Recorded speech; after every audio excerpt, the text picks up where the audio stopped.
What's up, everybody? Thank you for joining the stream. Happy Saturday. Waiting on the Lakers injury report. It's supposed to be dropping anytime now, but see, we got a few comments already. For those who are new, welcome. I'm Yovan Buha, Lakers beat writer for The Athletic. And for those of you who are already subscribed, welcome back. Let's get into it. First question from Brandon Omang. If the team gets healthy, who's the odd man out? I think it's Max, Cam, especially if Vando is back, Hayes or Wood, but also not sure about Gabe since we got Spencer Dinwiddie. I feel like Gabe will play because of his contract. This is a good question. It's something that I've been thinking about.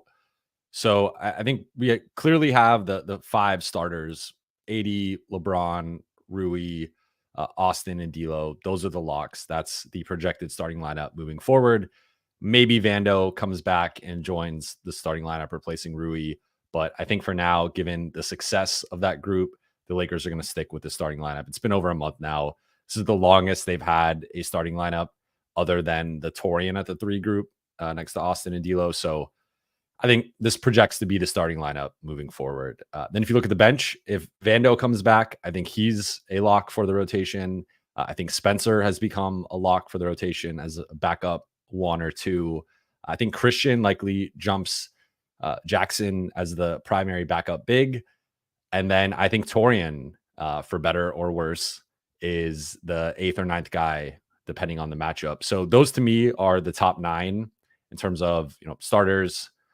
Vando, Spencer, Christian, and Torian. Now, if Vando is out, I think that's where things get interesting, and potentially Max or Cam enters, more likely Cam, based on how the season has gone, enters the rotation at that number, I guess 8 or 9 spot. And then if Gabe comes back, I think Gabe, potentially surpasses Cam. It definitely surpasses Max, but potentially Cam, and then he's kind of like that 8 or 9 spot. So really depends on what happens with Vando and Gabe. I think those two guys are, on paper, if we were ranking the Lakers from 1 to 15, like those guys would be in the top 8 or 9. So it would make sense that they would be in the team's playoff rotation, end of regular season rotation. So I guess if we're saying everybody's back and everybody's healthy, I think it's, again, the starters: Vando, Spencer, Christian, and Gabe or Torian, maybe depending on the matchup. I could also see them maybe in some series just not playing a backup 5, going no Christian, no Jackson, going LeBron or Rui at the backup 5, similar to the Denver series, similar to stretches of the 2023 Western Conference Finals run, and then just going smaller. And I know people don't want to hear that, but I think it's on the table, kind of given the way they've used the front court in certain matchups. So starting to get some more questions here. Let's see, got it. Okay. Lakers injury report is coming in 1 minute, so we'll have an update on AD then. Kurt Affair, Max has hardly been getting much playing time lately. Yeah, I don't get it. I think Max is straight up better than Torian and Cam. I think he provides elements of both players, right? Like Torian, the consistent thing that Darvin has mentioned with Torian is his shooting, the floor spacing. But aside from last night and aside from the OKC game, he has not shot the ball well post All-Star break. And then with Cam, as we saw in that Denver game, closing that game, Denver was completely ignoring him. That's the way teams are going to guard Cam. That's the way teams are going to guard Vando. But Vando was starting to figure out different ways to cut and be stationed at the elbow and screen and be used as a dribble handoff hub. And the Lakers, like Cam just doesn't have the level of screening and honestly the passing that Vando has. Like on paper, Cam's obviously the better scorer. He has that pedigree as a scorer, but in terms of actual like role player skills, Vando is a much better offensive role player than Cam is. And he's started to figure it out right before that injury. So yeah, I'm with you. Like I think Max just comes in, he takes open threes, he'll finish in transition if he has an opportunity. But Max really plays within his skill set and rarely makes mistakes of being too aggressive and playing outside of himself. And that's something I value. That's something I know people around the team value, like just kind of playing within his role and not really trying to do too much. And I think Cam has done that at times this season in terms of really embracing I'm this team's wing stopper. Like I'm going to go out there, pressure 94 feet and just do all the dirty work. But then there are times where you can see he will take the pull up mid-range jumper. Like he will force things offensively and dribble off his foot or try to make a pass that just isn't there. And like those aren't his strengths. His strengths are on the defensive end and as like a defensive glue guy, not as a scorer, which you can just tell there are times he's still kind of battling that of like who he thinks he should be versus who he actually is. And overall, I think he's exceeded expectations. He was a vet minimum signing, but still there are some moments where it's like he does not look like an actual rotation player for a good team. Whereas Max to me has always looked like, a back end rotation guy. I'm not saying he should be starting or playing like 25 minutes a night, but in comparison with what the Lakers are getting from Torian and Cam, I think Max has looked much better and just been a more consistent and stable force out there. Let's see here. Lakers injury report. So Cam Reddish is probable. AD and LeBron are both questionable. And as expected, Vando, Gabe, and Christian are out. So I'm just going to tweet that quickly. So again, AD and LeBron are both questionable. AD is now listed with left shoulder soreness. So he is questionable for tomorrow's game versus Minnesota. I'm going to go out on a limb and say that the Lakers are going to need both LeBron and AD against a big Minnesota team. Yes, they don't have Karl-Anthony Towns, but this is one of the bigger teams in the league. Naz Reid is one of the better backup centers in the league. He's filled in admirably for Karl-Anthony Towns. He always kills the Lakers. He's just one of those random role players who tends to give the Lakers problems. They got Jaden McDaniels, Anthony Edwards. He puts a lot of pressure on the rim. Even Rudy Gobert is just a big body. So Lakers are going to need both Anthony Davis and LeBron, I think, to get this win over the Timberwolves on Sunday. Trey, did we get an update on Christian Wood and Vando next week? There was supposed to be an update on Christian Wood this week that the Lakers, the injury timetables have been pretty murky and the reevaluation periods have not been on time, I would say, as is clearly like it's been over 4 weeks. Like Vando was 3 to 4 weeks before being reevaluated. Gabe was 8 weeks. It's been over 10 weeks for Gabe. It's been over 4 weeks for Vando. And now it's been over 2 weeks for Christian Wood. So, it's, I don't know. Christian, from everything I'd heard, was not supposed to be out much longer than like 2 to 3 weeks. So he could still return next week and not be within that like 3 week time period. But, again, no concrete updates yet. And the Lakers continue to just say those guys are right on track, which is as ambiguous as it gets in terms of like an actual update. So we'll see. As of now, those guys are all out for tomorrow. So they're at least out until Monday. Lakers do have a weird break in their schedule where they don't play again until Wednesday in Sacramento. So maybe that allows Christian to return, but we'll see. What's up, BC? How you doing? Spoolin99, what are you hearing about Vando? Is he still progressing upward? The latest I'd heard was yes, and that's what I had said on the last live stream, that I've heard Vando is progressing upward, and I sounds like he's going to be back this season. It's just a matter of like timing. Is it 2 weeks from now? Is it 4 weeks from now? There's a big difference in terms of when he returns. If it's like the final week of the regular season, like that's better than nothing, but it is hard to implement that big of a piece with that little time left, especially a guy who I think when he came back after missing the first 20 or so games, clearly didn't have his rhythm and his legs under him for a while. So another lower body injury, those can be a little tricky to come back from. So we'll see in terms of like how much he can actually contribute. But everything I'd been hearing was trending in a positive direction, which was contrasting with what I'd been hearing previously in terms of most of the people I've been talking to were saying Vando is likely having season-ending surgery and done. Like that still is until we hear otherwise, that's still on the table. And the Lakers have not shut that down.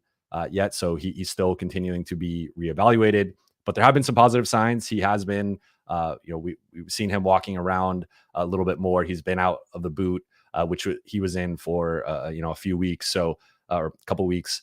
So I think there are some positive trends there. But again, until with the Lakers over the last few years, with the injury reports and the injury updates, like until you see a player not only in uniform, but like on the court, it's fair to be a little skeptical of their return and sort of when they're actually going to be back on the floor. Kurt, a fair. Do you think Darvin is finally going to move away from the 5-out offense and let D'Lo cook? No. I think that there are special circumstances when LeBron is out, and you've seen the Lakers have had some of their best offensive performances with LeBron out, just because they let D'Lo and Austin, and like it's just all that usage gets dispersed to the other top scorers on this team. So I mean, D'Lo has been the primary beneficiary with the 39-point game in Utah, which I think was a big turning point for his season in terms of just him leaning into like, I'm just going to play my game, and I'm not going to try and fit in around LeBron and AD. I'm just going to do my thing. And naturally that's just going to kind of, synergize and work around what they're doing. But then, obviously last night he has the 44-point game against the Bucks, season high, his most points in a game since 2019. And I think D'Lo clearly, like, with the keys to the offense, like he's put up some pretty impressive numbers, and he's kept the Lakers in certain games. And even the Boston game, right? Like that was more of an Austin game where he was cooking. He was the one hitting the big shots, but like D'Lo almost has an insane triple double. I think he had, I forgot how many assists he had, but he had a bunch of assists that game. And though his shot wasn't necessarily falling, he was still part of productive lineups. He was still trying defensively, and then he was active on the glass. And then last night was another example of him being active on the glass. So I don't think even with some of these big D'Lo performances, like the Lakers pecking order is clear. It's always going to be LeBron 1, AD 2, and D'Lo 3. I think Austin 4. Some nights it's Austin 3, D'Lo 4, but like that's the pecking order, and I don't think that's going to change. Now, when LeBron is out, we've seen D'Lo sometimes usurp AD, and he becomes the number one guy.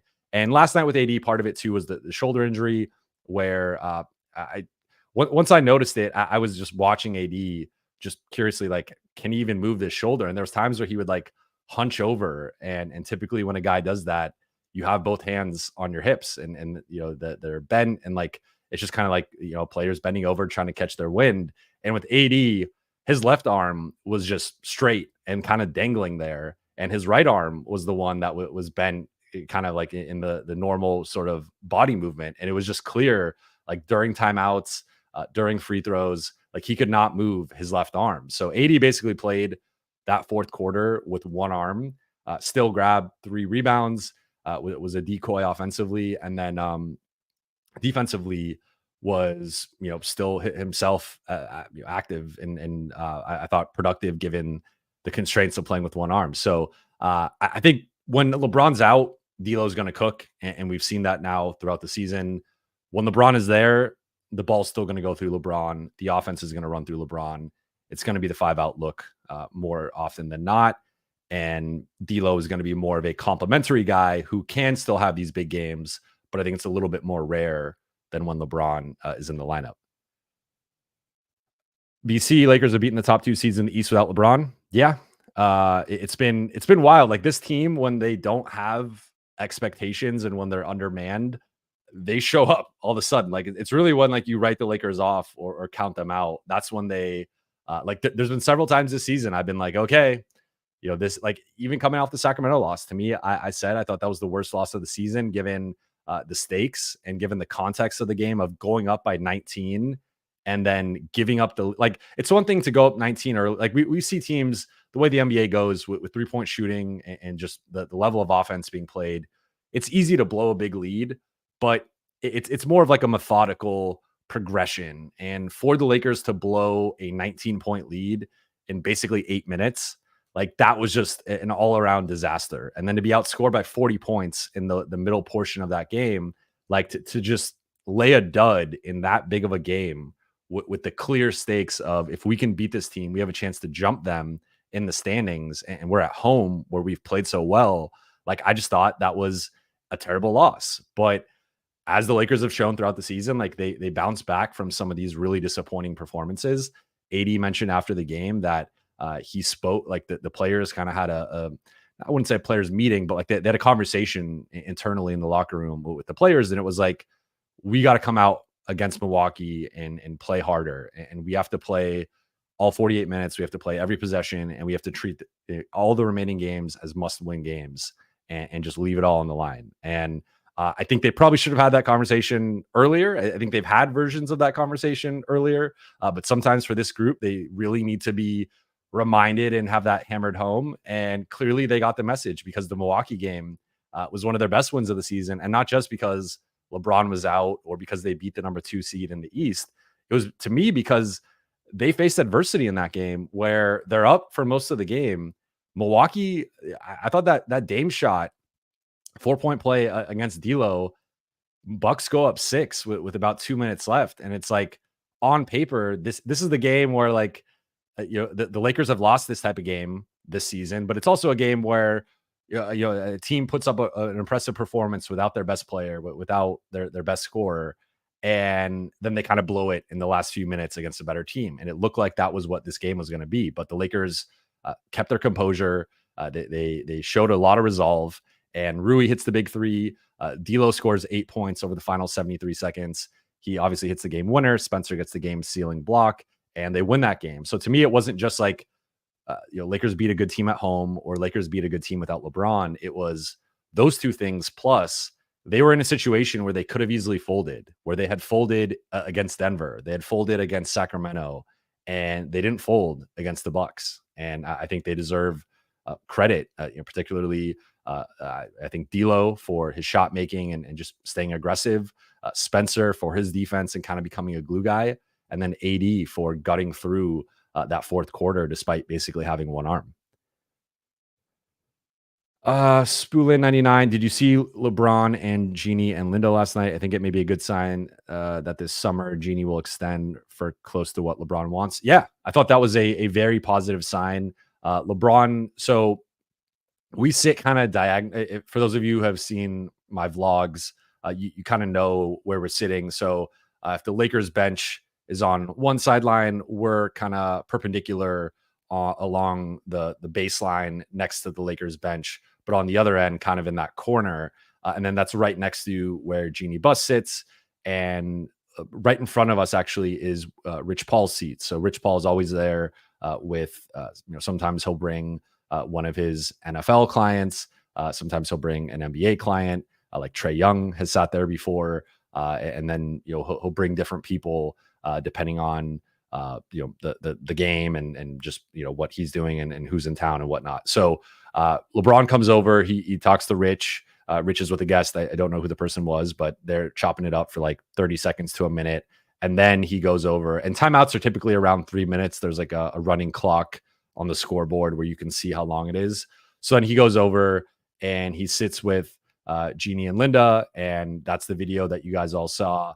They're sitting for like a minute and a half. Then he gets up, friend of the show, someone I'm going to have on, Aaron Larsoul, comes over and he's with a kid and has the kid takes a picture with Jeannie, takes a picture with LeBron, and then LeBron heads back to the bench. So I thought that was, clearly I think it was I don't want to say calculated, but like LeBron knows all eyes on him, or all eyes are on him at all times. And especially during a timeout when the attention's not like, timeouts can be, people are looking at the Jumbotron, people are looking all over the place, people are checking their phones, like that's a break in the game. And when LeBron walked over there, people started leaving their seats trying to record LeBron, take photos of him, walk next to him, and security kind of had to step in and stop them from getting close to him. So like all eyes were on LeBron in this moment. And I thought it was an interesting and telling, sign of the state of him, him and Jeannie's relationship and just the state of him and the Lakers, and him wanting to remain there and the Lakers wanting to keep him. And I thought it was a really good sign. So we'll see this offseason if LeBron ultimately, opts out. and signs an extension, or if he exercises his player option and just runs it back for another year and then reevaluates next summer. But I thought that was a positive sign. I know it went viral. I know there's a lot of memes and jokes, and it was an entertaining couple minutes there. But from an actual substantive standpoint, I thought it was notable, and I think it's a good sign that I think the LeBron and Lakers partnership is going to continue. It's going to continue most likely for several years, depending on how much longer he wants to play. And I thought it was a positive sign. Fro Bad Bunny, would you ever be a guest on Lakers Nation or Trev to your show? Yes, I've been on Lakers Nation several times, and I'm planning on having Trevor on my show at some point. So I'm not doing it as frequently as they're doing it. It's only twice a week, one solo episode and one episode with a guest. But there's also maybe I extend or expand the post game reactions to having guests on if someone is available post game, and we do a post game reaction together. And then maybe I throw that on the pod, or at least obviously throw that on YouTube. So definitely starting to reach out to people, have conversations about people's availabilities and when it can work. But definitely plan on I'll go on Lakers Nation whenever they want me, and definitely plan on having Trevor on the show.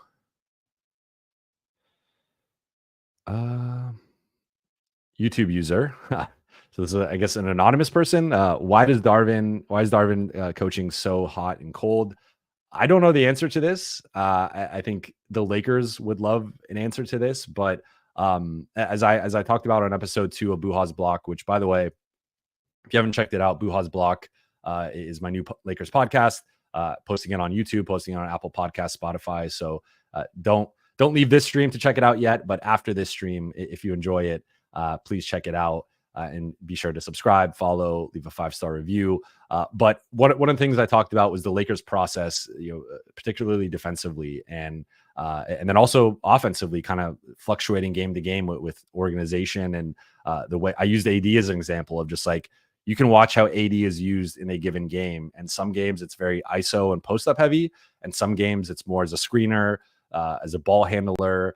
They're using more intricate actions in terms of like Spain pick and roll, stack actions, pin downs, like they're getting him on the move and to the rim. And to me, that's where AD's at his best. Is you have a 7-foot athletic guy coming at you, similar to like what Giannis was able to do last night. And Giannis, it's a little bit more just, he's at a different point of his career in terms of he's a little bit younger, not as many injuries and just wear and tear on his body compared to AD.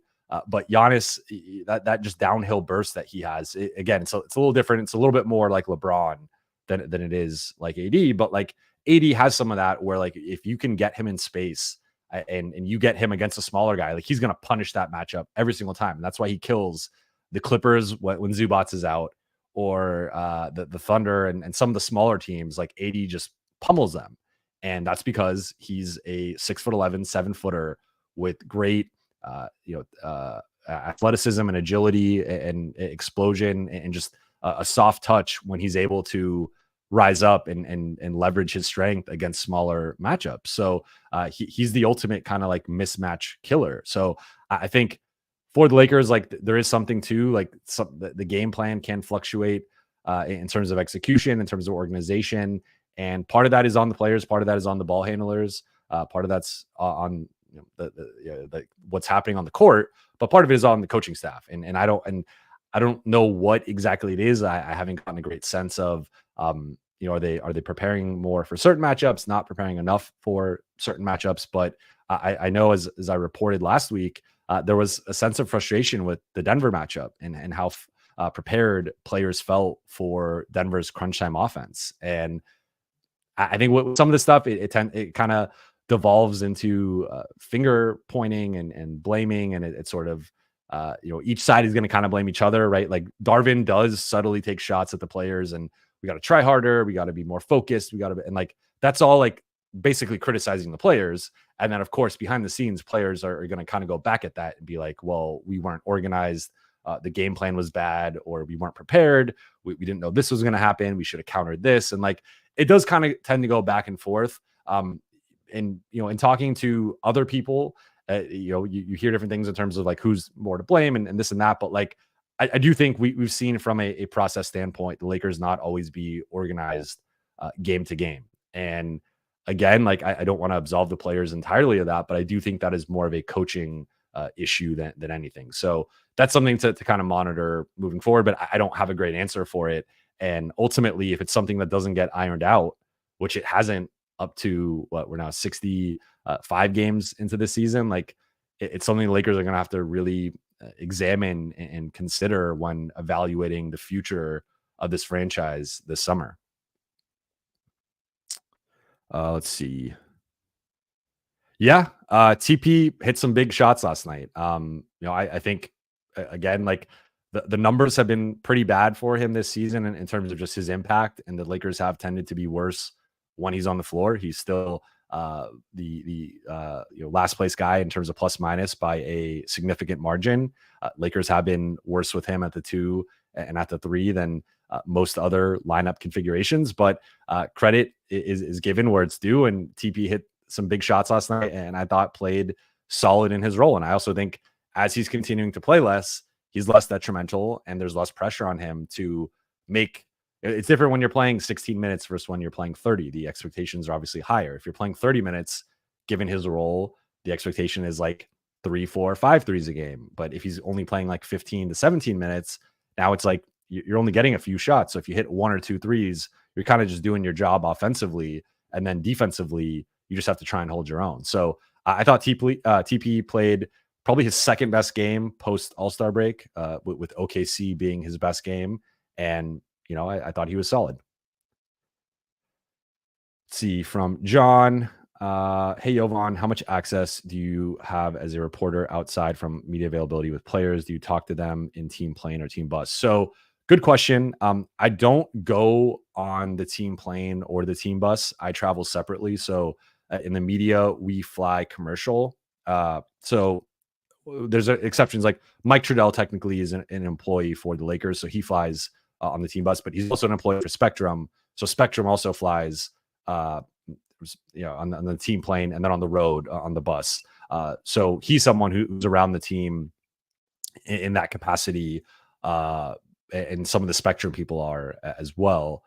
So we're not, and I guess there's pros and cons to it. Like obviously it's nicer to, I'd love to be on a private plane and staying in 5-star hotels and the Four Seasons in like every city, and have unlimited room service and all these great perks, and have like an Equinox in the hotel and all that great stuff. But the benefit for us is we get all the airline miles and all the hotel points. So every summer I'm able to take a vacation that I'm able to primarily pay for with my miles and my hotel points. So that's always nice. So that's one of the perks of the job. But everything else is a little bit worse. Like they get to leave right after the game. They get in, like their hours are a little bit weirder because they'll get into a lot of places 2, 3, 4 a.m. But for us, it's like if it's a back-to-back, we got to fly at like 7, 8, 9 a.m.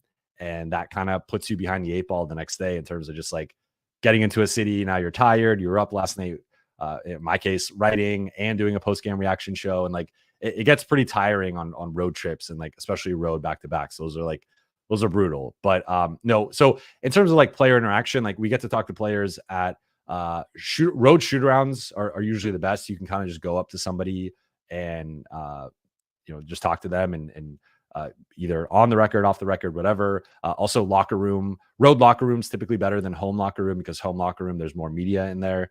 But anytime in the locker room, we get 45 minutes pregame to go in there, talk to players. Usually they try not to come in because they try to avoid us sometimes, depending on, most guys avoid us. There's a few that are a bit media friendly, but like post game, like we'll talk to LeBron, we'll talk to AD before and after their availabilities. And sometimes you hear different things that you could use in stories later on. But most guys are pretty accessible within the locker room. The one thing is that, so how it works post game is we go to the post game press conference. Darvin Ham speaks first, and then once Darvin speaks, he goes back to the locker room. Once he goes back in the locker room, it technically is supposed to open up, and that's when we're allowed in. But during that period it's usually like 10 to 15 minutes in between when the game, like buzzer sounds, game's over, it's about 10 to 15 minutes from Darvin, from when he'll come talk to us. And um, between like that period, like a guy could technically leave. And by the time we like D'Lo, if we're not talking to D'Lo that night, he's typically one of the guys who leaves really quickly. Like D'Lo is a guy who, and it depends on the night. Like there are like recently, I think he's been around a little bit later into the locker room availabilities, but like there have been games where if he's just one of the first guys out, and especially more so on the road, I think. But like that's just how it goes. And like some guys just have their routines of like they want to get out of there quickly. Some guys are one of the last to leave. Like Austin is always one of the last to leave, regardless of whether he's talking to us or not. So it really kind of depends on player to player, but you will see sort of the same players tend to leave at like the same increments, and the same guys will be in the locker room at like a certain portion. But like typically when we get in there, half the locker room is cleared. Like a lot of guys have already showered, gotten dressed, and like dipped, and it's so we send in a post game request of like the 4 to 5 guys we want to talk to. We typically get all of them, and those guys will obviously stay, and then some will go at the podium.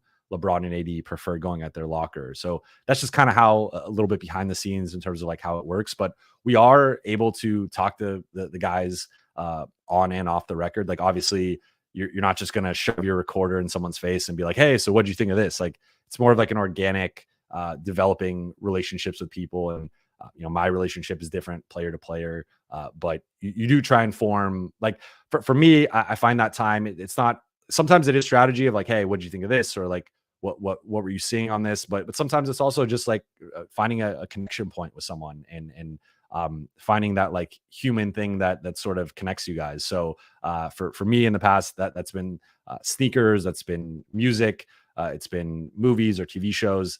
So just sort of like figuring out what a player likes. Like obviously Austin loves golf. Like I'm not a big golf guy. So even though I did interview him on episode 1 of Buha's block about golf and Hillbilly Bogey, like a lot of that was more like generic, kind of basic golf stuff or stuff about the channel rather than like golf specific stuff. So like that's something where I can't connect with him over that, but we can connect over other stuff and talk about different things. So like it really is different player to player. But so to kind of recap, like we don't go on the team plane or the team bus. Like I drive to every game. Home games I drive myself. Road games I Uber, and then I fly commercial. Typically Delta, that's my airline of choice. And then perks are we get the miles and the points. Let's see. Jaden, do you think a lineup change will come when Vando gets back to the lineup? Maybe. I think it depends how much time he comes back with. Because again, if he's coming back with like 1 to 2 weeks left in the regular season, I think it's a lot to change your starting group at that point that's been together for like 2.5 months. I'm not going to rule it out. I think it's on the table, especially with the Lakers' perimeter defense not being great with that starting group. But I'd rather see, if I'm them, I'd rather just keep this starting group. And if there's a certain matchup where Vando needs to come in, you bring him in for Rui or Austin or D'Lo, depending on the matchup. Just 4 minutes into the game or 3 minutes into the game, even. But just like keep the continuity with the starters and the bench rotation and sort of the same beats of the game, because that's just been something that I think has killed the Lakers all season, is not having that continuity in terms of lineups, rotations, rotational patterns of when certain guys. Like that's been one of the biggest, like arguably the biggest complaint from the locker room all year has been guys don't know their role and their minutes and just sort of the patterns night to night. And if you go through the first like 2.5 months of the season, game to game, player X is starting, then the next game they're coming off the bench, then one game they're playing 30 minutes, then one game they're playing 8. And like, yes, there's an element of the rotation's not going to be perfect. The rotation's not going to be the same night to night. But I think the Lakers have been on the exact opposite end of the spectrum in terms of just too much rotational fluctuation. So I think the Lakers should keep it with Rui and just go forward with that lineup. And if you need to adjust within a series, or it's the play-in and like it's just a bad matchup for Rui, go to Vando and adjust kind of in that moment. But in terms of like a wholesale change to the starting lineup, I think depending on when he returns, if he does return, doing so with like 2 weeks or less left in the regular season. That's just, I think that's too much to ask. And then again, like I said, I think Vando is a rhythm-based guy who's going to need some time to get his legs under him, get his rhythm back on both ends, and just throwing him into the starting lineup. I think you're setting him up for failure, and you're setting up the team for failure potentially if he's not himself. So I think he should be eased in off the bench.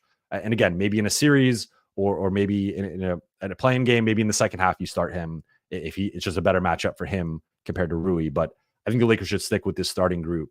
It's in my opinion, their 5 best players. It's their 5 highest paid players. These are 5 of the guys that help you make the Western Conference Finals run. I know Vando was a part of that as well, but I think unless he's returning like next week, which I don't see happening, like it's just not enough time, in my opinion, to kind of get the reps with that group.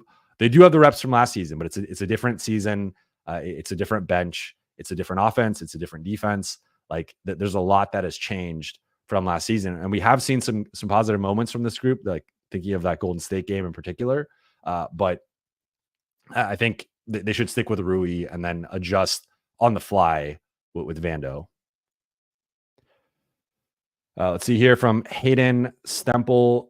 Who do you think we match up with best and worst among the top teams in the West? So this one is interesting now because I said it on Hoops Tonight, and I've said it on here before. My ranking as of like right now would probably be from best to worst: OKC 1, Minnesota 2, Clippers 3, Denver 4.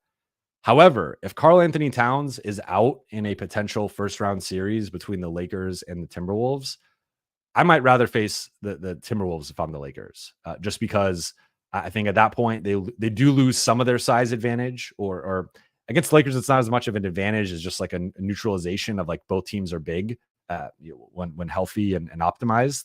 But Karl Anthony Towns is, in my opinion, the second best player on the Timberwolves and their second best offensive player. And I think this is already a group that has struggled offensively and struggled with their crunch time offense and their shooting. And like, yes, OKC has a size disadvantage. The Lakers have been able to physically overwhelm them. But I also think if you look at OKC's season-long shooting, they've shot very poorly against the Lakers. Some of that has been the Lakers defense and just the wear and tear, the physicality. Some of that's just kind of been shooting luck and the Thunder just not shooting well against them. So my fear, I guess, if I'm the Lakers, is like you get into a potential series with OKC and all of a sudden they become the 40% three-point shooting team they've been for most of the season and not the team that shot in the high 20s, low 30s against you in some of these losses. And all of a sudden, like you're trading threes for twos. And like, yes, AD's maybe scoring on Chet or getting high percentage looks, but like the Thunder are hitting a bunch of threes. And that's one area the Lakers have struggled in all season, is they've been one of the worst 3-point shooting defenses all season, just given their personnel and the way they game plan. So that's my fear, I guess, is like the Lakers run into an OKC buzzsaw of just they're hitting like 15 to 23s a game and they win that way. Now, Minnesota is elite defensively. They don't really lose much without Towns defensively. So like I think they're close without Towns. I still might pick OKC, but I'm interested in this Minnesota matchup on Sunday in terms of just how does it look without Towns. And AD and LeBron are both questionable, so maybe one or both aren't available. And then of course we just throw that matchup out the window in terms of like actually analyzing it. But if both guys play and both guys seem like reasonably healthy or just reasonably close to 70-80%, then it's like, okay, like maybe you bank that matchup in terms of like who you'd rather face. So I tentatively say OKC 1, Minnesota 2. But let me know in the chat what you guys think, because I think Towns is a big loss for Minnesota, and that to me makes them more vulnerable on the glass. It makes them more vulnerable in terms of like their spacing and their offense. And like if the offense has already not been good, and if it's even worse, and then you are maybe a little bit worse defensively just because of not having his rebounding and size, like it might be Minnesota as the more preferable matchup. See here, Jords. how do we take the vibes between Ham and players? It isn't good with the sack loss, but the locker room isn't lost with the OKC and Milwaukee wins. Yeah, it's really it fluctuates game to game. Like this is my sixth season as a beat writer. This is my 12th season in NBA locker rooms, and like this locker room on a given night can be like the best vibes or the worst vibes. It really fluctuates, and it is very much results based. So I don't. I think things have gotten better, but I looked at Anthony Davis essentially calling out the coaching staff after that Kings game of like, yeah, like the way we were defending Fox and Monk was allowing them to get going, and Sacramento was taking advantage of that, and like that was as close to AD, who's mild mannered typically. He doesn't take shots at the coaching staff. He doesn't take shots at play like his teammates. The only person he takes shots at is himself. He'll call himself out, but like other than that, AD is very much down the middle. Keeps it vanilla in terms of like the criticism. But he basically wanted the coaching staff with that comment, and I thought that was telling. So there's been a little like every game there's like a little bit of a shot. There's a little bit of, oh, this coach is that's a very well coached team. Like that's one of D'Lo's go-to lines is that's a very well coached team, and like maybe that's just a media crutch for him in terms of like when he's talking about an opponent, he like to just compliment the coach, and like that could just be what that is. But given his up and down nature with Darvin this season, like it's hard not to read into some of the post game comments and take them a certain way. So I think it is trending in a better direction. It's not as bad as it was in early January. I think that was like the low point for the relationship between the locker room and the coaching staff. But I don't think it's like 100% either because of games like Sacramento or Denver and some of the things you hear after the game. So it's very much been results based, and the one way for the Lakers, I've continually said the one way for them to get out of this is just to continue to win games.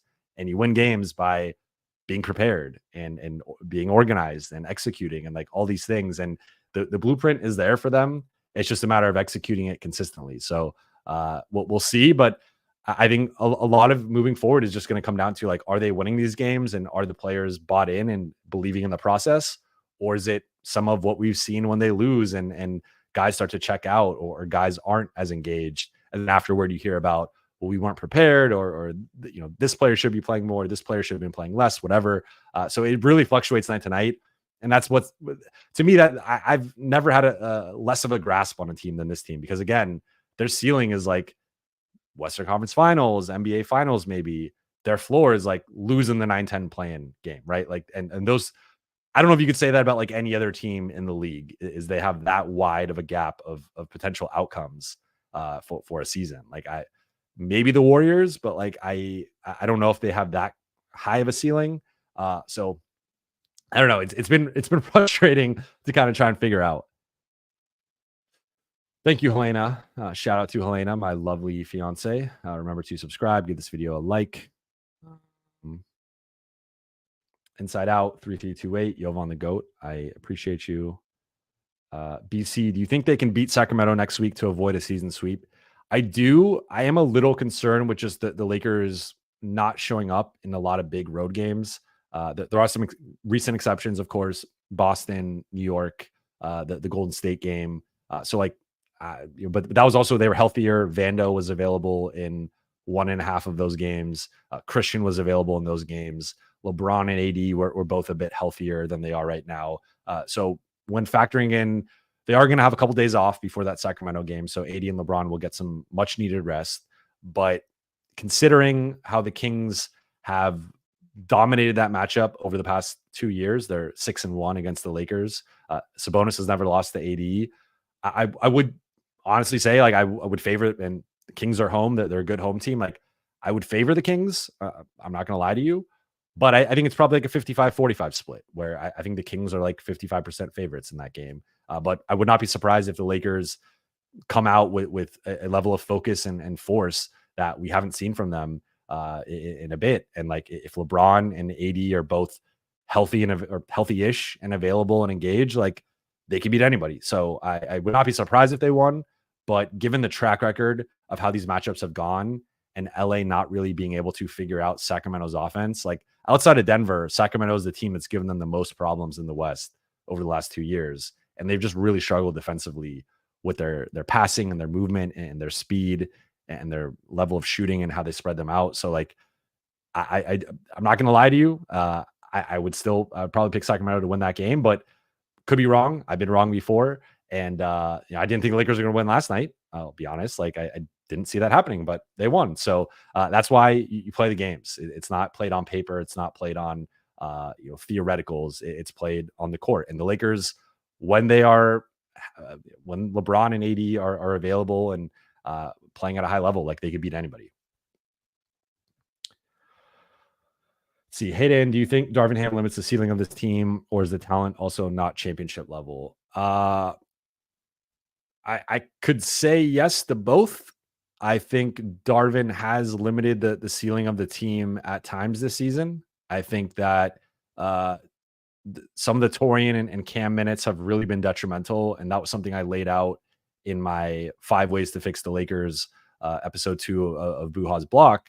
Was that if you look at some of the worst plus minus numbers and just worst on off numbers, it's been Torian and Cam, and those have been the 2 guys that have been Darvin's guys this season and have kind of had the longest leashes in terms of, Torian has a 0 for 5 3-point shooting game. His minutes aren't really affected. Cam has is getting scored on in crunch time in Denver. Like he's still closing the game over D'Lo or over whoever else. So like those guys have had a level of,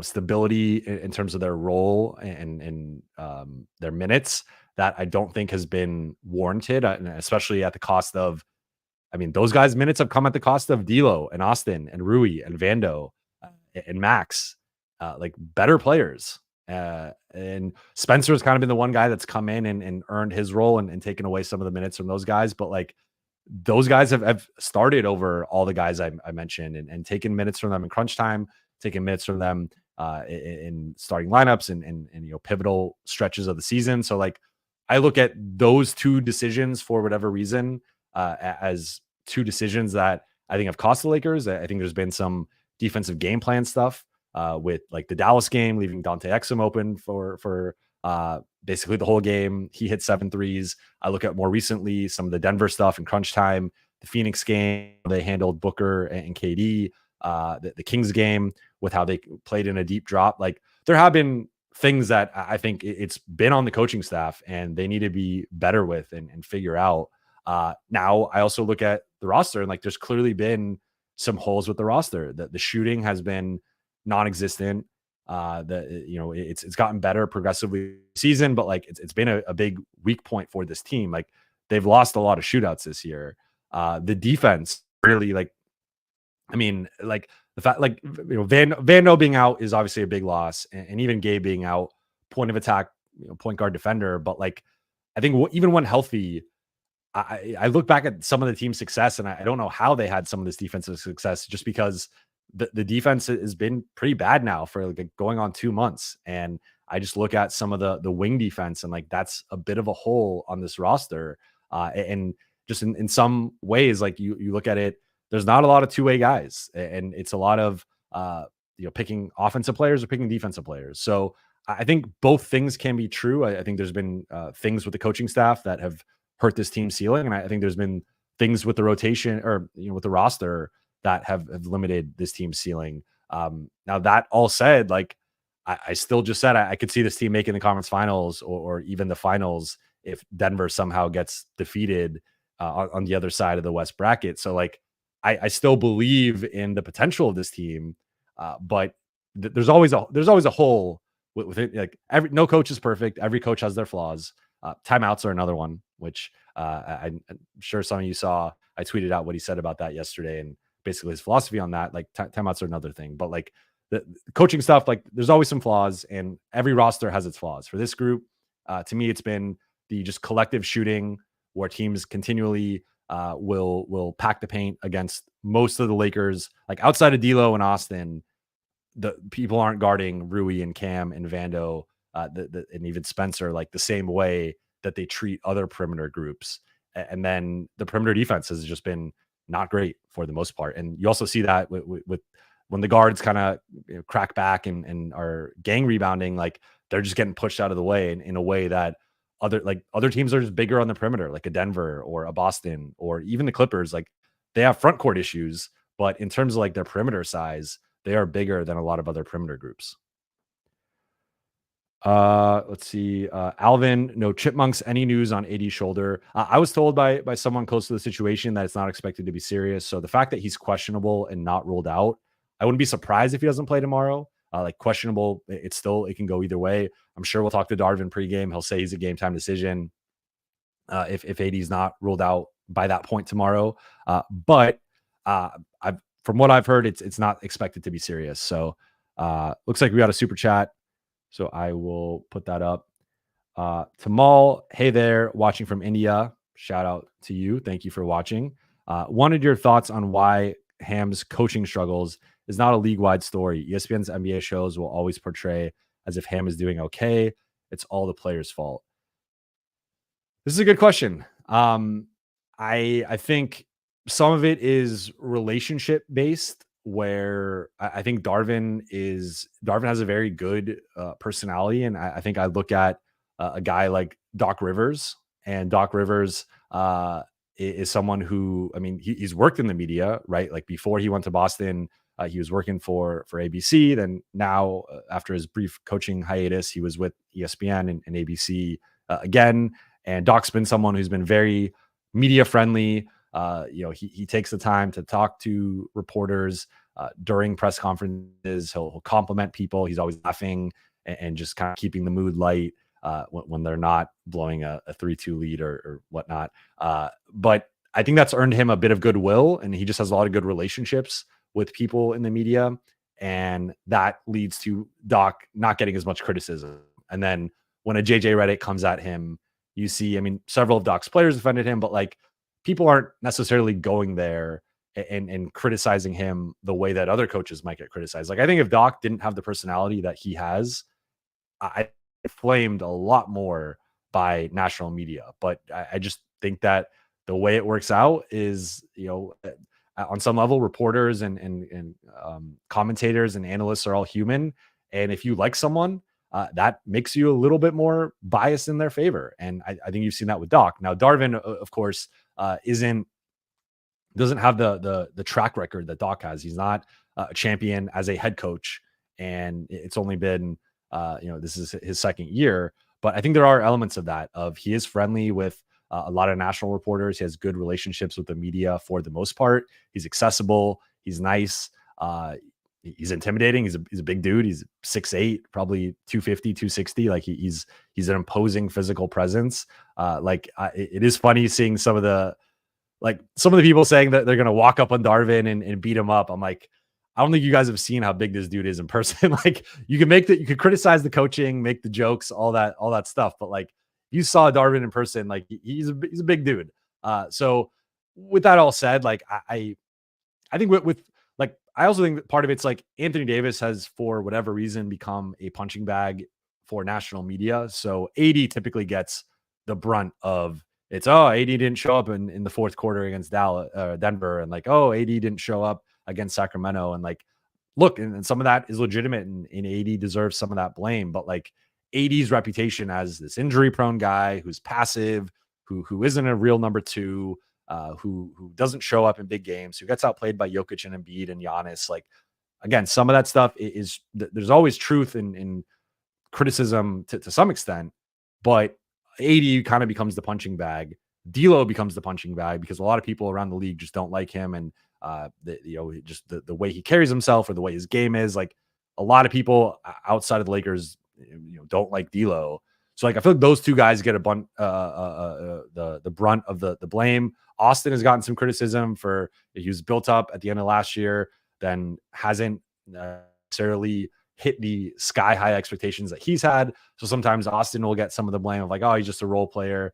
Lakers are giving him, he's untouchable and this and that. So like, and then there's always LeBron, and LeBron will always be the scapegoat to some extent for some people, right? Like the Skip Baylesses, but not even Skip. Like Stephen A has come after him at certain points, and like there's always a level of like, I think the Lakers just have some high profile players who have tended to take a lot of criticism in the media, and that has absolved some of it from Darvin. But I've also seen Kendrick Perkins has come after Darvin at times, and Zach Lowe has criticized the Lakers not playing Austin and Rui more earlier in the season, and that was not a direct shot at Darvin, but if you're criticizing the rotation, you are essentially criticizing the coach's game plan. So I think there's been a little bit more criticism than maybe is the implication here. But to your point, I think given some of the, like, if it's blame Darvin Ham or blame LeBron James, or blame Darvin Ham or blame Anthony Davis, like, which is the one that's going to get, it's going to be more controversial, is going to get more of a reaction. Like, yes, if you blame Darvin, you're going to get a bunch of Laker fans on board with it, and that will drive a level of engagement. But I do think for some of these national shows and some of these people who are trying to do clickbait or just outrageous takes that go viral and draw in an audience, like, it's always easier to blame LeBron, blame AD, blame D'Lo, you blame even Genie, whatever. Like, so I think that's really an element of it. And then again, I think Darvin has some really good relationships with people in the media. That makes it a little bit harder to criticize. Like, that's just, it is what it is. The coach, like, there are certain coaches who don't have those relationships, and those coaches are I think get criticized a little bit more. So there really is kind of a part of this behind the scenes in terms of like personal relationships, how you are with the media when no one's looking, how you are during press conferences.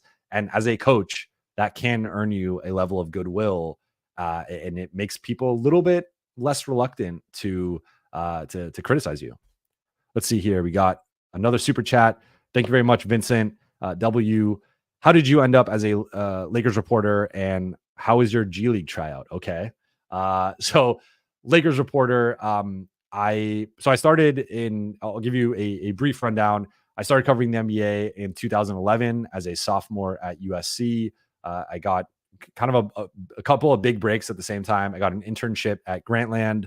So I was at Grantland for its first year, and then leveraged that to, it was in the same office as ESPN LA.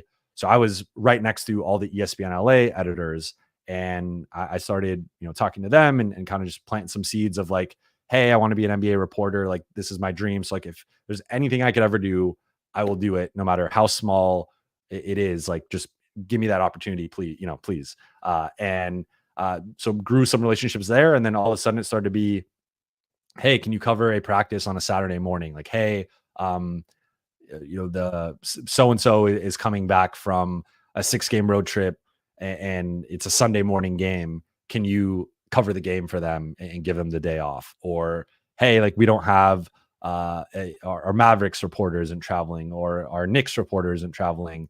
Can you fill in for them, cover that side of it, and write a game story off of it? So I started filling in and doing practices and games.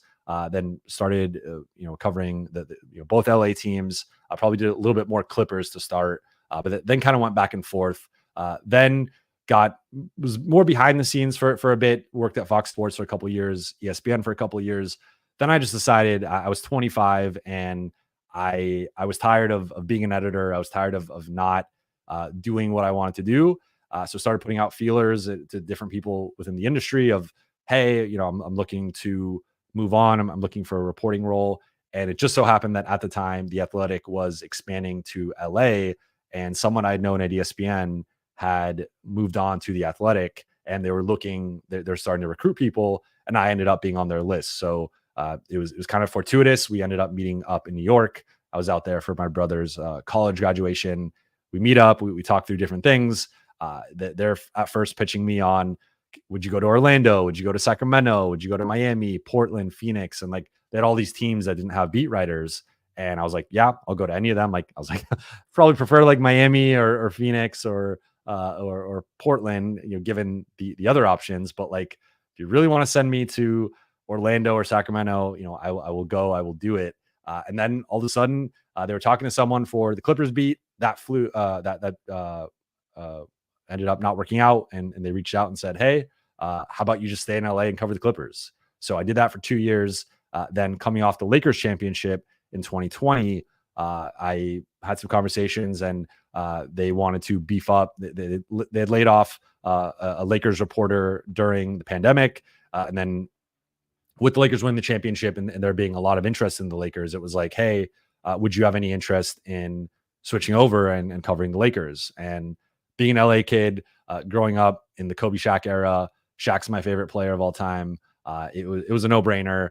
So I got that promotion from the Clippers to the Lakers, and this is now my 4th year covering the Lakers, and all 4 years have been wild. First year was pandemic. We were doing the Zoom interviews with masks on.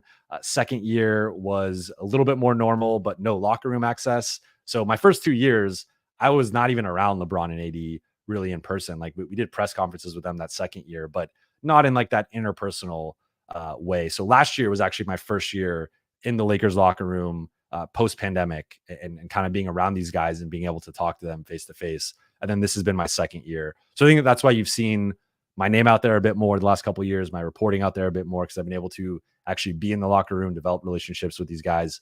But that's sort of the brief rundown of my career up to this point.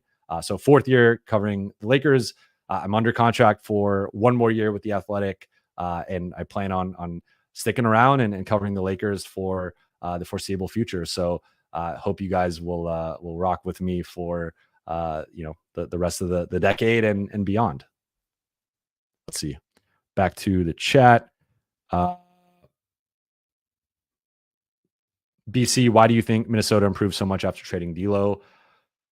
I think Mike Conley, like I think there was an element of like giving the keys to Anthony Edwards, and as we've seen with D'Lo, like he is best with the ball in his hands. He can play off the ball because he's such a good shooter and he's such a smart, high IQ basketball player. But there is an element of like him needing the ball to ultimately be effective, and I think that's why you see him be more effective when LeBron is out. But I think it was basically them turning the keys to Anthony Edwards fully, of like, you're our guy, you're going to be the primary ball handler. And like Mike Conley is just more of a setup guy. And I think he's a more traditional point guard in the sense of like, he's just there to basically run the offense, set other guys up, and then split up and be like a catch and shoot guy. And like D'Lo can do that. The Lakers have used him in that way, but I don't think that's like the most effective way to use him. So I think it was more of just like a role thing in terms of Mike Conley fitting that role a little bit better. I also think he's a little bit of a better defender, despite being a little bit older, like just more of a, just kind of younger or earlier in his career when he was younger, he's definitely a better defender, but like, he's just kind of a smart, like guy who fits into a team scheme. But again, I think it was more unlocking Anthony Edwards and Karl Anthony Towns as like the clear number 1 and number 2 in the offense. And I don't think it was necessarily as much about D'Lo per se, just because I think, him and Cat have a great relationship. And I think he had some good moments in Minnesota. I just think Mike Conley kind of fit what they needed a little bit better. Let's see. Lakers in 7 still don't understand why Max keeps getting DNPs in 3 minutes every game. Just join. Not sure if you're talking. So I did talk about this earlier in the stream. I don't know either.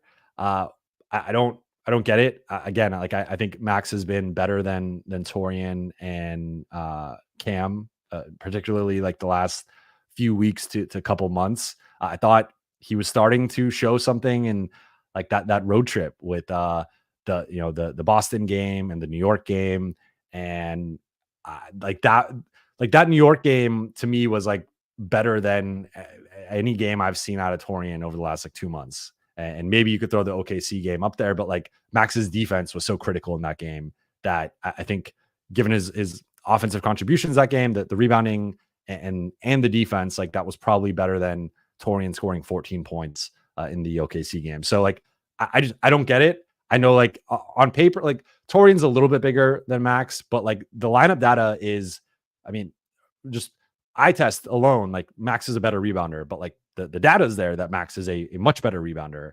And then all the lineup data suggests that the Lakers are better with Max at the 3 and at the 2 than they are with Torian. So like, I don't get it. I like, you're preaching to the choir here, because I think Max is again better than Cam and Torian. He should be ahead of both of those guys in the rotation.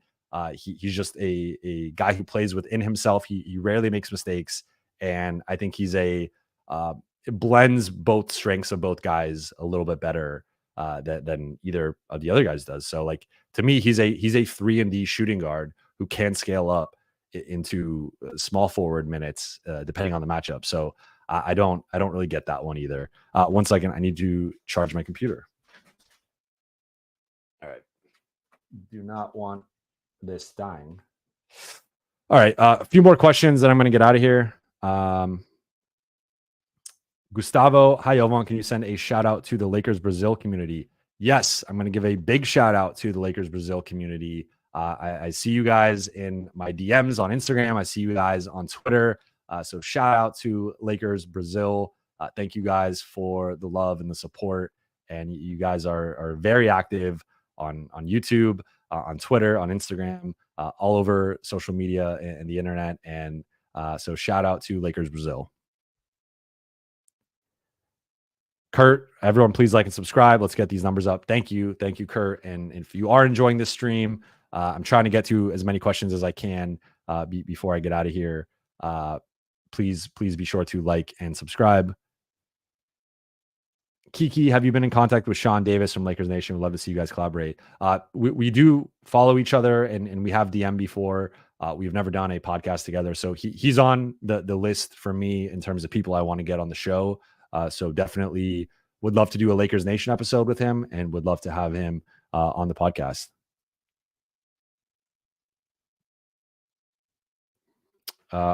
Jeremy, are you going to invite Dan, the Lakers fan, on your show, bro? I don't know who that is, unless that's a reference to Dan Wojcicki, the LA Times beat writer, and you're just making a joke. I honestly don't know, but if I mean, anyone's open to, or I'm open to anybody coming on, as long as it's someone that I'm cool with, and so I don't know who that is, but maybe I do know who that is, and I just don't know them by that name. I know them as a different name.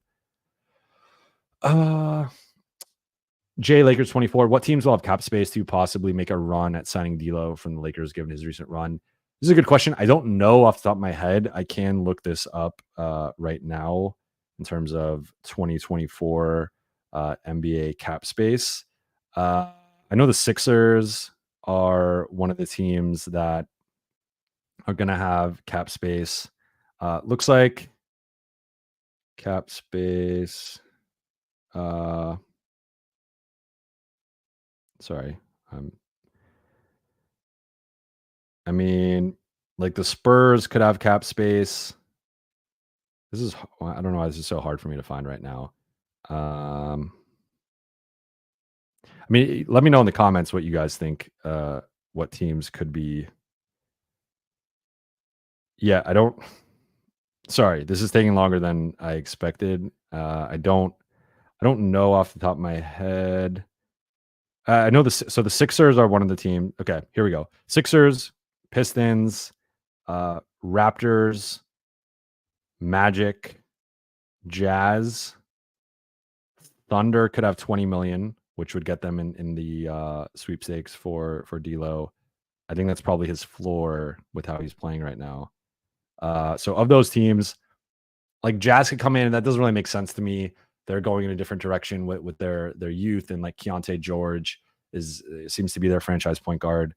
Orlando is an interesting one. Orlando, I mean, imagine that Orlando team with D'Lo at point guard. He fits as like a bigger point guard. They're a team that prioritizes size, and I actually think Orlando is a sneaky team that would be really interesting. Toronto doesn't really make as much sense for me. They're going in with a youth movement. And Detroit, no. Philly's interesting, although like him and Maxey, the defense with that backcourt, kind of similar to the defense with like the D'Lo Austin backcourt. I think Philly has their sights on like a third, like legit all-star. So I don't see it happening with Philly, but of the teams that I just read, I would say San Antonio they've been wanting a point guard. They had interest in Austin. They have interest in Trae Young. On paper, D'Lo isn't really like a San Antonio player, given his personality and his kind of like I don't give a bleep attitude. But I could see. I think San Antonio and Orlando are the two teams that are pretty interesting to me, given some of the teams with cap space. Nathan, do you have any updates on LeBron for tomorrow? So both guys are questionable. I would guess that LeBron plays. Now they will have 2 days off. So if he doesn't play, he does get like 5, 6 days off in between games, which would be nice for his ankle. But given now AD dealing with this shoulder injury, I think LeBron plays. And AD, I'm closer to like 50-50 on.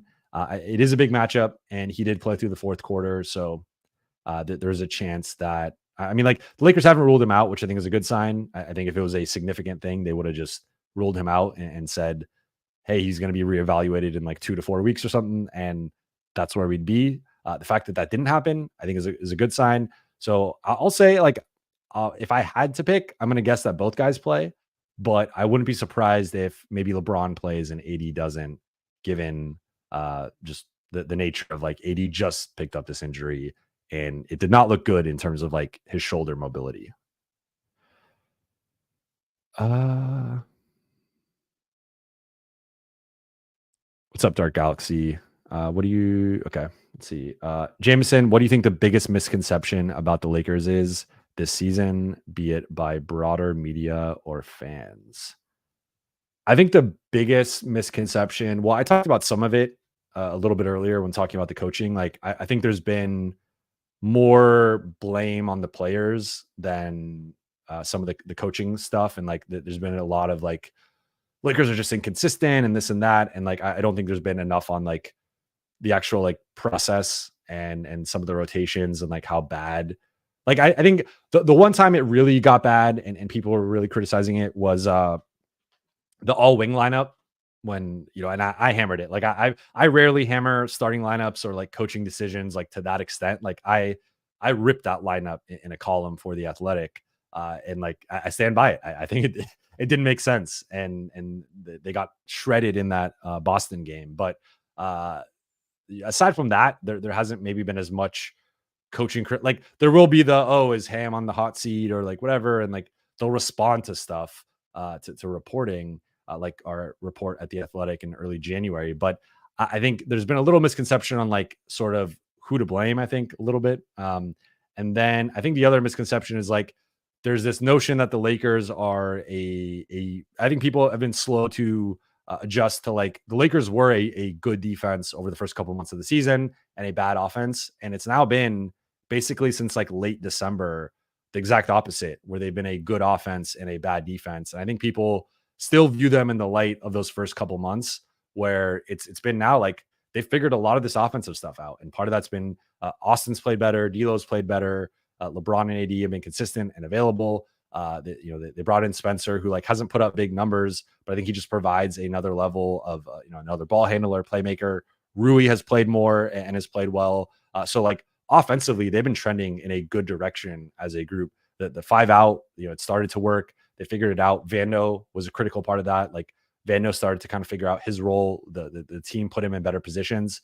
So the offensive end has been good for a while now. It's been the defensive end, and like I still see when I hear people on national shows talk about, well, the Lakers are this elite defense and like they got to figure out the offense. And I'm like, if this was December, yeah, but it's been this way now for like almost more of the season than not, that they've actually been a better offense and a bad defense. So I think people are sometimes quick to kind of adjust to like what a team actually is evolving into during the course of a season versus what they're not.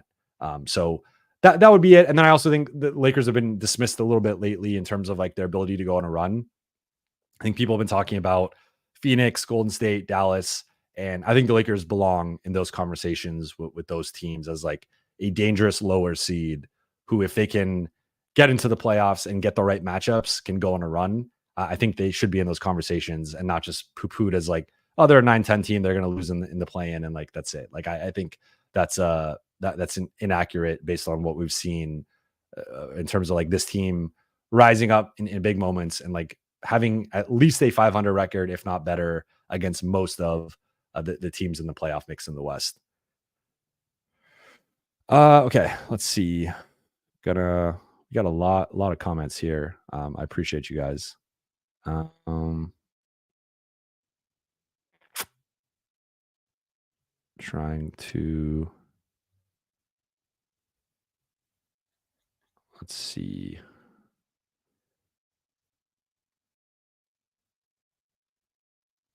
Yeah, I'm agreeing with what I'm seeing in the chat. This is a good one. The workout of faith. Say the Lakers lose D'Lo. What moves do you think they make? They're in a tough spot if they lose D'Lo. Honestly, like they're in a really tough spot. They're not going to have cap space, so there's a chance that they just lose D'Lo for nothing. This was the risk in like if we're just let's go back to last summer. The Lakers signed D'Angelo Russell to trade him. Like that was the intention at the time. That was the reason why they structured the contract as a 2-year deal with a player option. So he would be movable. He waived that implicit no trade clause so they could move him. Obviously, they did not find a trade for him. He also, to his credit, played, I think, played higher than the Lakers expected him to play, played some of his best basketball, not only as a Laker, but of his career over the last 2.5 months. And they ultimately didn't trade him. Now, the risk in not trading him is now D'Lo is the one with all the leverage where he can opt, like, if for let's say, knock on wood, he gets an injury in the next few weeks. He can, and it's going to keep him out, let's say 6 to 12 months. Well, he can opt in and he has that guaranteed money now.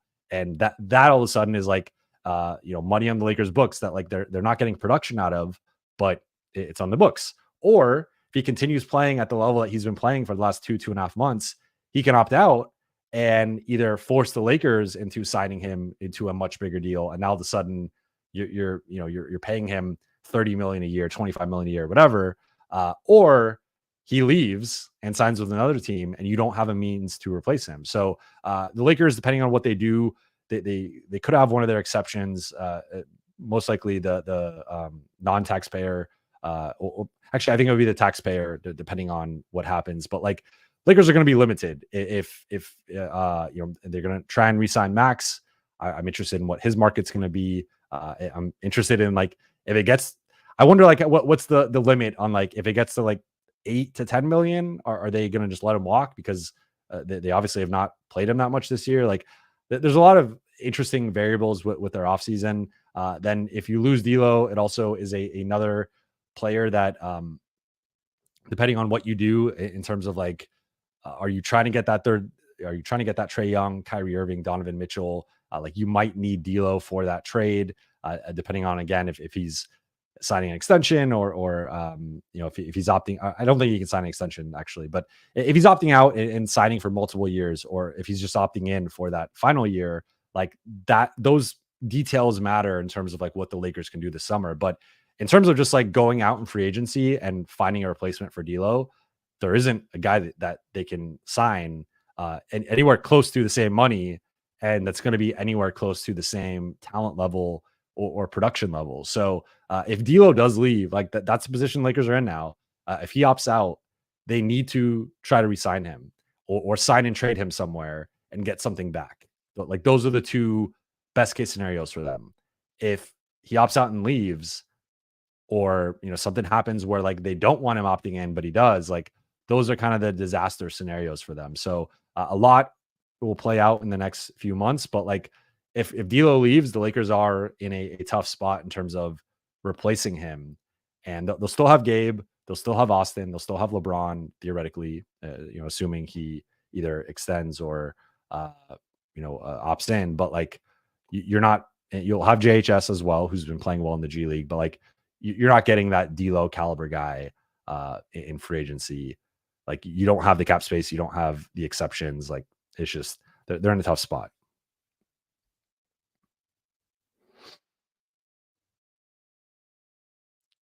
Uh,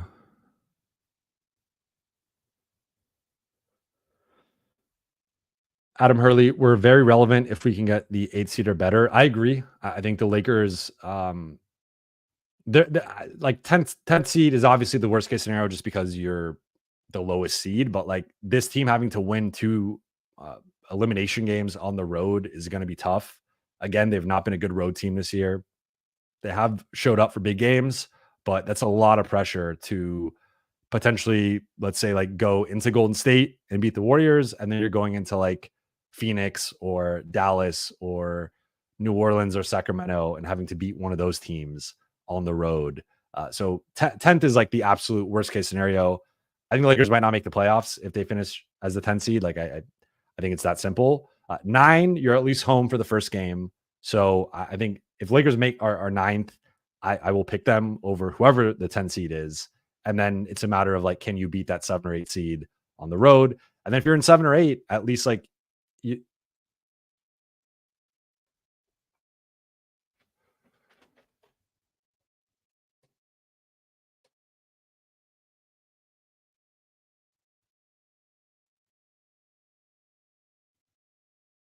All right. Sorry, my camera just shut off. If you're 7 or 8, at least you have the ability to uh you if you lose that game, you get a second shot. And if you're 7, you have home court in both matchups. If you're 8, you have home court in the second matchup. So like 7 or 8 has to be the goal. That's what Darvin Ham said around the Milwaukee game, is like the Lakers are treating this already as like must win. And I think you saw that in the Milwaukee game, but like this team has not been consistent, and they need to apply that as much as they can moving forward. Sorry again about my stream shutting off. Um, let's see. Uh, eccentric asked. I don't know. I'm trying to say it. When is Vando returning? I don't know. I've heard it's trending in a positive direction. I've heard that the expectation right now is that he will be back at some point, but we only have about 4.5 weeks left of the season, and the Lakers are running out of time. So I mean, if it's not, if we don't hear an update by next week, I think that is a little bit troubling in terms of like, I think whenever he's cleared to return, there's going to be like at least a few days, if not a week, of ramping up, getting his legs back under him, scrimmaging, and just getting his rhythm back before he can either return or at least like start to look more like himself. So we're potentially looking at like 2 weeks on like the optimistic side. So we'll see. But I think the one piece of good news is that it does seem like he's going to be back. Okay, cast. Eccentric cast. I see you in the comments. Manny Merrick Marichal. Sorry, I guess I'm terrible at pronouncing names. How bad is LeBron's ankle injury? I think it's probably worse than we think, but not like it's not season threatening. I think the one concern right now is like, does LeBron aggravate it in a game, and that ultimately causes him to shut it down, or like he's just out for a period of time where it affects the team's playoff chances. But Darvin Ham said that this is not a curable ankle injury. This is not something that is going to get better if like LeBron just takes a few games off, or a week or two off. This is something that is going to be persistent and nagging him for the rest of the season. So the Lakers are just going to have to manage that. And they have a couple more back-to-backs coming up the rest of the way. So I would not be surprised if LeBron is only playing on one end of those back-to-backs. Interestingly, they're 5-4 without him this season. So they've been able to win games without LeBron James at a level that, like, historically, LeBron teams do not perform well when he's out of the lineup. And especially in LA, like if you look, he's always been the team leader in terms of on-off summary, like on-off net rating. The Lakers have always been under 500 when he's out of the lineup. And this year they've kind of bucked that trend with D'Lo having some monster games without LeBron, with AD stepping up, with Austin stepping up, with Rui stepping up, like all these guys stepping up and playing well without him.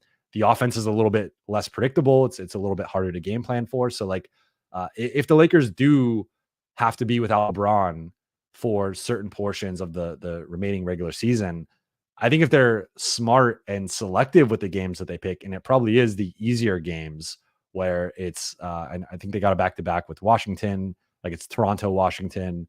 I'd probably do Washington, sit LeBron, and looking at some of the, I think they have a what is it, Milwaukee, Memphis back-to-back, like sit LeBron against Memphis and play him in the harder matchup. And they've tended to do the opposite, where they'll rest him in the harder matchup and they'll play him in the easier matchup. I think. All right, this is All right, we're just gonna go with the webcam. My camera, I think, is overheating right now. But so the Lakers have tended to rest LeBron in the harder matchups, play him in the easier matchups. I think it should be the opposite, where you just trust like D'Lo, AD, Austin can carry us against the Memphis, against the Washington, but against some of these other teams, like we need LeBron against Milwaukee. We need LeBron against Toronto's better than Washington. So like I think for the Lakers, it's got to be figuring out like the best plan in terms of like managing this injury and making sure that he's available for the play-in and for the playoffs. But if that means resting for certain games, then I think they should rest the easier games and just say, hey, D'Lo, go get 40 tonight. Go get 35 and 10 assists. Hey, Austin, like, you ramp up your usage. Like, you go get 25, 30 tonight. Like, so I think the Lakers have played it the opposite, and I don't think that has worked as well. So to me, if LeBron is out for whatever period, like, try and be selective with the games you pick, make it against the easier teams, and then just let your other best players cook on those nights. Uh to beat Denver, we need another big. Can't stress that enough. Like, yeah, they do. I think they should have gotten an Andre Drummond type at the deadline. I don't think the Christian Wood, Jackson Hayes, big man tandem was cutting it, but yeah. Empire Jeff TV. Jovan spits that hot fire like Dylan. Camera can't take it. Yeah, I've never. This is the longest I've used this camera for, and it's so I got a new camera. I got a Sony, and I've never used it for over an hour. And I guess we're now at the hour and a half mark. I'm terrible at timelines. I always say I'm going to go for like shorter than I do, but this is so fun. I love doing this with you guys. So appreciate it. Michael Morales. Yo-yo is dope. Never change. We support you, bro. I appreciate that. Michael. I'd gotten some negative comments on the yo-yo. There was some people pushing up against it, calling it corny, calling it, whatever. And like, it's just, it goes with my name as backstory again. Like, my screen name used to be Yo-Yo Jovan when I was like AOL, middle school days. And it's just kind of always been one of my usernames has been Yo-Yo Jovan. So, obviously because Jovan, it's with the J, but it's pronounced like a Y. So just when I was trying to think of like what's something I could do to differentiate like how I open a show as a host versus the welcome to or like the hey everybody, like it was just yo kind of popped up, and like I'm a big rap fan as well, so it's just all like it kind of flowed for me, and that's something that I've stuck with. I know I love seeing the comments when you guys say that, and I appreciate the support. See, I'll go till 6:35 p.m. Pacific time. So 7 minutes left to get your questions in.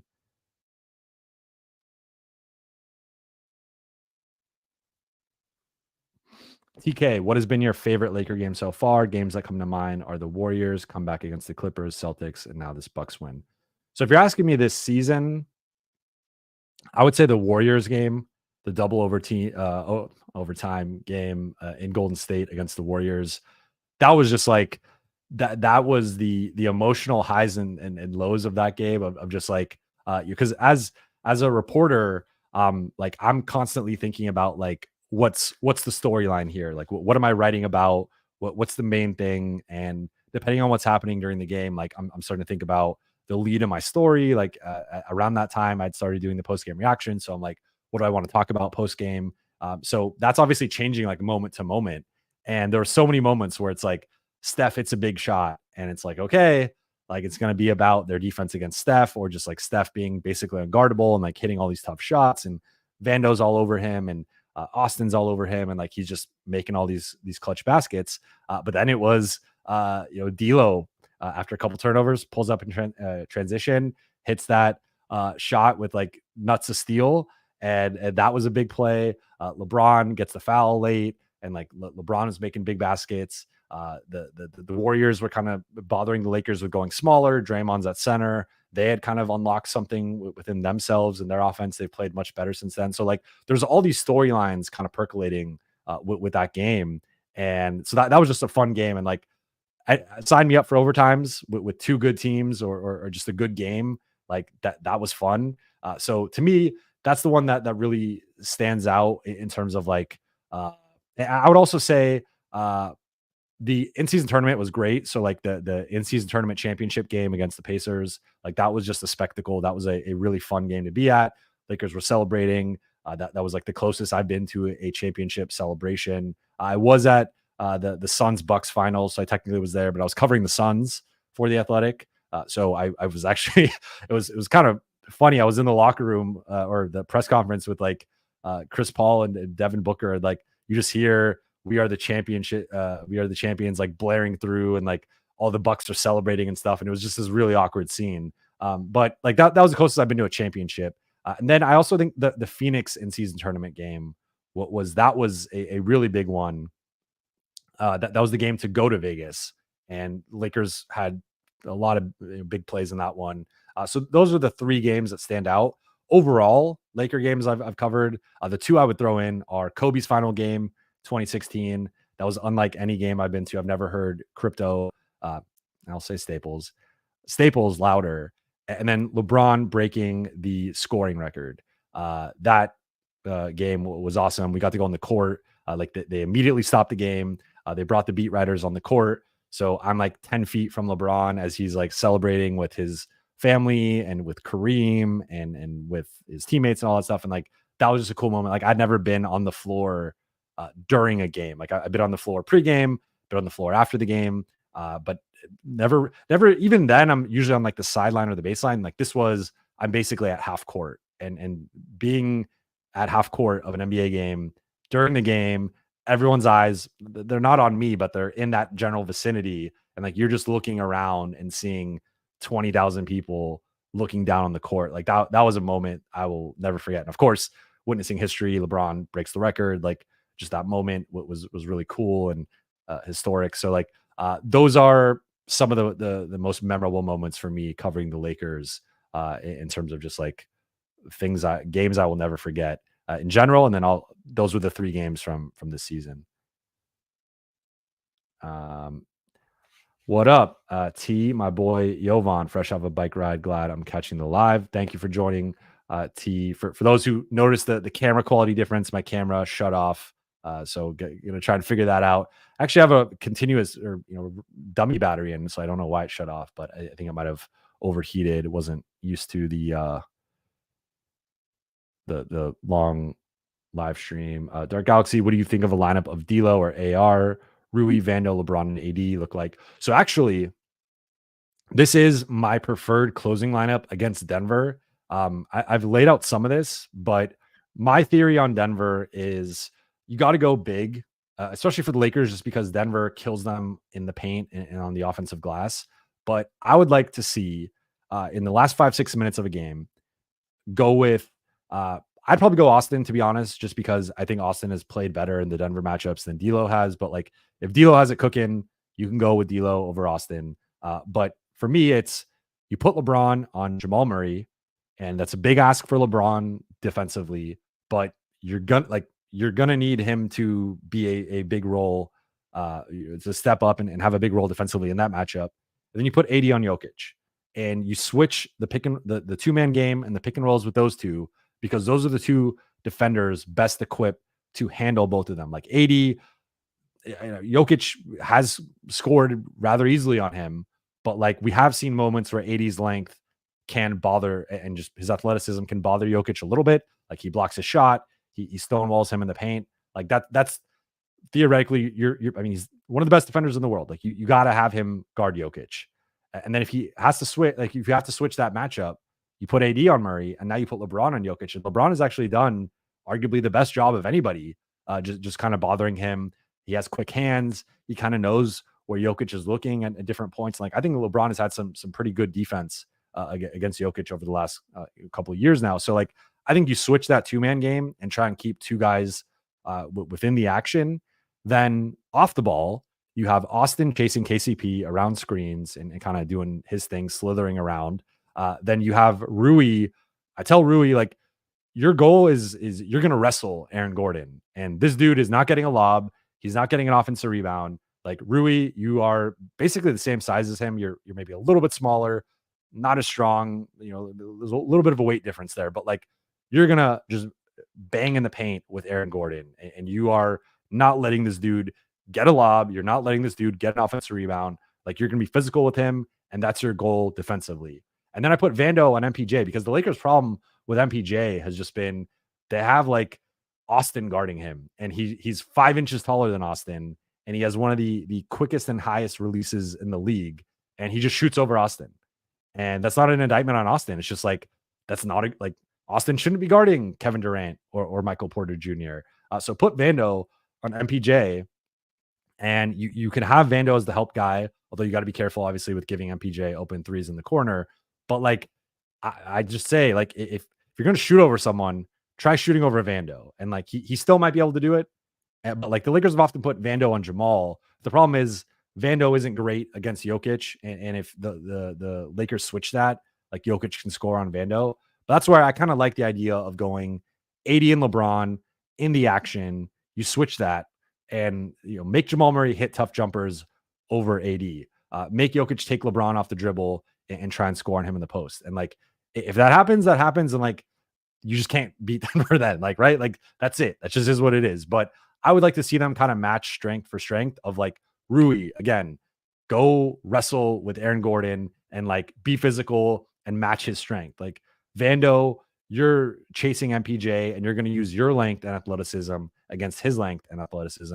And then Austin, you can slither around with KCP around the baselines and around screens and stuff. So like, that to me, like, matches strength with strength. Denver might just be too good where that doesn't really matter. Like, there are some offensive concerns with this lineup where they might not guard Rui. It kind of comes down to like, is Rui making his three or not? And then they're not going to guard Vando. And like, that's kind of been a struggle for the Lakers, is like Vando in this matchup offensively. But like, that's what I'd like to see defensively is, again, switch with LeBron and AD, and you're going to give up some stuff with the switching there. But I think those are the two guys best equipped to defend both Jokic and Murray, and not just one. So I think the Lakers have looked at it as just one, because like, look at the last game, for example. You close with Rui on Jokic and Cam on Murray.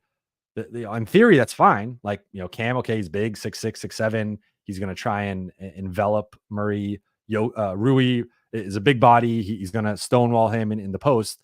But the problem is, you don't want to switch there. And anytime there's like a second or even a half second of confusion between Jokic, between the two guys guarding Jokic and Murray, that's where you see, Murray get downhill and get to the rim and get a layup. Or you see Jokic kind of spin out. And then now all of a sudden he has an advantage either getting to the rim, or you help, he finds the open shooter. And I think if it's just, and AD talked about this actually after the trade deadline game, of like, we need to switch more and we need to keep these guys in front of us. And again, Murray and Jokic are so good offensively that they might just hit tough. Like, Jokic hits tough shots over AD. That's what he does. Murray hits tough shots. Like, they kill the Lakers for whatever reason. They turn into like the best duo in the league by far against the Lakers. And they're in that conversation for sure. But I think if you go LeBron and AD, and I know the Lakers did some of this in the 2020 Western Conference Finals, like, you use those two, I think you switch it immediately and you just try and keep them in front of and force them into tough shots and leverage the length of AD against Jokic and against Murray, the length of LeBron and the foot speed of LeBron in both matchups. And like, the rest of the guys, you're going with physically similar guys in terms of like, Rui and Aaron Gordon are similar. Vando and MPJ are similar. KCP and Austin are similar in terms of like physical makeup. There isn't like a clear size advantage there. Now, I will say, like, yeah, MPJ is a little taller than Vando. Like, Aaron Gordon's bigger and stronger than Rui. KCP is a little stronger than Austin. So like, Denver just has physical advantages over LA. It's really tough for LA to match up defensively with them. But I would like to see that strategy. And if that doesn't work at that point, like, Denver just has the Lakers number, and like, there's really no other way they can beat them other than a hot shooting performance and like them outscoring them. So that's what I would like to see defensively. I don't know if it would work, but I think it's worth trying. Okay, I'm going to get out of here. I keep saying I'm getting out of here. 2 more minutes. So Empire, man, it's such a tough ask for Braun, but that might be our only chance. Yes, and to be clear, I'm not saying the full game. Like the full game, you go with your normal Cam, Vando, Austin on Jamal, and Rui and AD and LeBron on Jokic, and like you're not always switching that 2-man action, but when it becomes the Jokic Murray 2-man game late in the game, and it's a bunch of dribble handoff stuff into pick and rolls and like decoy actions and all these different complex things, I think that's where you need to not be thinking about, am I showing here? Am I recovering here? Like what's going on? It's boom, like boom, boom, we're just switching this. And I think the two, like, you could talk me maybe into Vando being involved and maybe he's guarding Murray. But again, I don't love Vando against Jokic. And maybe you're putting, again, like Rui, I don't love Rui switching on to Jamal. But LeBron is one of the few guys that can guard both of those guys. And AD is one of the few guys that can guard both of those guys. So, like, again, I'm not saying it's going to solve Denver's offense. Like, they have an incredible offense. They've basically been unguardable over the last 2 years. I just think trying to keep it as simplified as possible and trying to just keep those two guys in front of you with athleticism and foot speed, like that to me is the key. And the only two guys I see having both the strength to battle Jokic and the foot speed to hang with Murray are LeBron and AD. I don't think there are any other Lakers who can do both. Dark Galaxy, do you think the Lakers should get a solid center next offseason and switch AD to the 4? I'm for it with the right center. I don't think it's a vet minimum center, right? Like, unless like maybe you're getting Drummond, but I think even he's probably like a biannual or like mini mid-level type guy. Like it has to be a legit rotation level center. I'm open to that. Or at least a guy who could come in off the bench and like play 20, 25 minutes. And maybe you start with AD, then you go to the too big look. But if Lakers are just trying to find, hey, let's pick up like the joke I wish I made in my post game reaction after the Wizards game was like, after watching Marvin Bagley destroy the Lakers for, I think he had like 23 points and like 10 rebounds or something. I was like, the most Lakers thing would be signing Marvin Bagley like next summer as like a minimum guy and being like he fits all, he checks all the boxes. He's a former lottery pick. He's kind of like this reclamation project who's jumped around team to team. He's got the high profile, pedigree and name, and the Lakers can kind of sell it as like, oh, it's our latest reclamation project.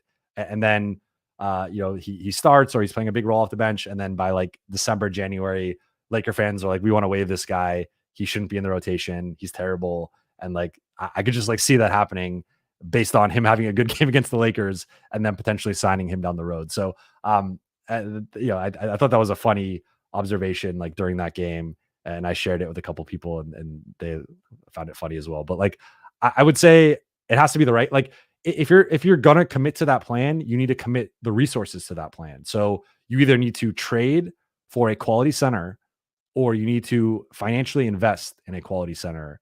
I think trading for one is probably the easier path. Maybe if the Lakers do go for a Kyrie or a Trae Young, like, can you expand that and get Clint Capella back, or can you expand that and get Daniel Gafford, or like bring in a rotation level big along with a guard if that's what you're going for. But otherwise, like if you're just signing vet minimum centers, the track record of those guys actually being rotation caliber and like helping is pretty low, especially for the Lakers recently. Like there are some teams that will find those guys. Like, I mean, the Lakers did find them in 2020 with JaVale and with Dwight. JaVale was making a little bit more than the minimum, but Dwight was a minimum guy. So like the Lakers have had some success with finding those guys, but it's been a couple years. And over the last couple of years, for the most part, like they've found, and again, they're minimum centers. So like you're not expecting much from them, but they are flawed guys who can't play in certain matchups and aren't consistent night to night. And that's because they're vet minimum centers. And if you want to play AD at the 4, you need to invest the resources in finding a quality guy who can legitimately push him to the 4 and not just saying, oh, well, Jackson, we're going to throw Jackson Hayes out there or Christian Wood out there. And it's like, well, those guys have flaws, and, Jackson isn't always consistent night to night. And sometimes he's in foul trouble. And sometimes, he's making young player mistakes. And then with Christian, like the defense isn't always there. The foot speed isn't always there. Sometimes he's looking for a shot a little bit too much. Like there are concerns with both of those guys, and that's because they're vet minimum guys. So I think for the Lakers, if they really want to play AD at the 4, that's fine, and they could do that. I just think they got to go back to uh, actually, you know, investing in that position. All right, one more minute, then I'm wrapping up. So I'll do rapid fire here. Kurt Affair Bagley could be our next Damian Jones. Exactly. That's exactly what our, I was thinking. Um, Jeremy, AD has to get better at shooting to play the 5, or the big has to be a good 3-point shooter for spacing. That's another thing. And that was a reason why I was a little skeptical of the 2 big pairing this year with the bigs in particular that they signed. Now, Christian has, I think, been solid next to AD. Like Christian's actually been better defensively and worse offensively than I was expecting.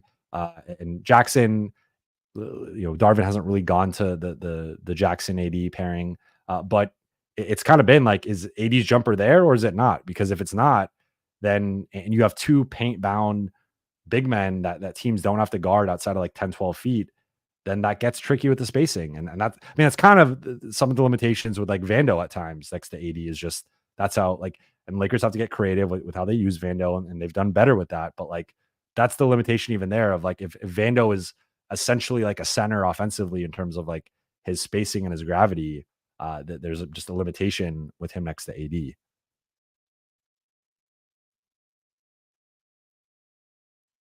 Um,